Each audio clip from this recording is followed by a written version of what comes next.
ব্যবসায় বিক্রি বাড়ানোর জন্য আমি গ্যারান্টি দিয়ে বলতে পারি আপনি এই ৩টি স্টেপ যদি ফলো করেন ফেসবুক অ্যাডস চালানোর ক্ষেত্রে, সেই ক্ষেত্রে আপনার বিজনেসের সেলস ২ থেকে ১০ গুণ বেড়ে যেতে পারে।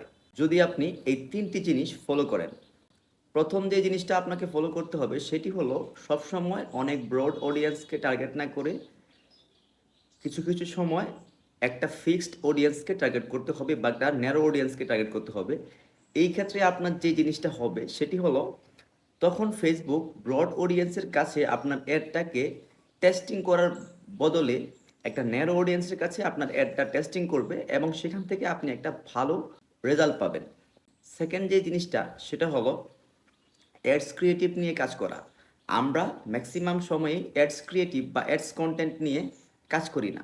যেহেতু আমাদের অ্যাডস যখন আমরা ফেসবুকে প্লেসমেন্ট করি তখন সেই অ্যাডটা মানুষের সামনে যায় এবং সেই অ্যাডটা যদি মানুষের দৃষ্টি বা মনের আকর্ষণ কাটতে না পারে সেই ক্ষেত্রে কিন্তু আমাদের ক্যাম্পেইন বিফলে যাওয়ার সম্ভাবনাই বেশি।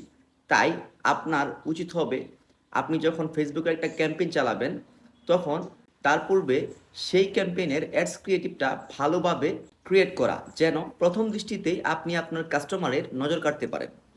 থার্ড যে জিনিসটা সবচাইতে ইম্পর্ট্যান্ট সেটি হলো এবি টেস্টিং করা। এবি টেস্টিং বলতে আমরা বুঝি দুইটা জিনিসের মধ্যে টেস্টিং করা। আমাদের বাংলাদেশে যতগুলো উদ্যোক্তা আছে ম্যাক্সিমাম উদ্যোক্তারাই এবি টেস্টিং করতে চান না ডলার খরচ হবার ভয়ে। এবি টেস্টিং একটা মোস্ট ইম্পর্ট্যান্ট থিং আপনার সেল বৃদ্ধি করার জন্য। যখন আপনি রেগুলারলি আপনার প্রোডাক্টের এবি টেস্টিং করবেন সেখান থেকে আপনি দেখতে পারবেন যে কোনো একটা অ্যাড উইনিং হয়েছে, তখনই আপনি সেই অ্যাডটাকে যদি স্কেল করেন সেক্ষেত্রে আপনার সেলস অনেকাংশে বৃদ্ধি পাবে। আশা করি আমি আমার ক্ষুদ্র জ্ঞানের সহিত আপনাদেরকে বোঝাতে পেরেছি।